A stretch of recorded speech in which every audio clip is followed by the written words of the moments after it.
Allohu an yatiya bil fathi, shoyat Alloh g'alaba bersa yoki o'z huzuridan biror buyruqni berib qolsa.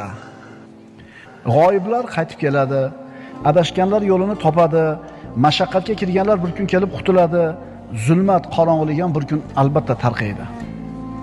G'amga botib qolgan kishi yaqinda yorug'lik tezligida keladigan farajni kutsin. Birodarlar, tun o'zini eng qorong'u lahzasiga yetdimi? Bas, undan keyingi lahza yorug'likka, tongga qarab yurishlik bo'ladi. Tunni eng qorong'u qismi ne? Soat necha bo'ladi? 3 deylik.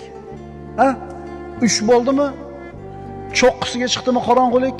Endi 3 dan 1 sekund o'tdi, endi yorug'likka qarab yuradi.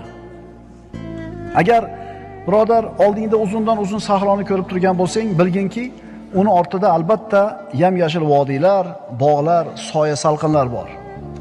Arqon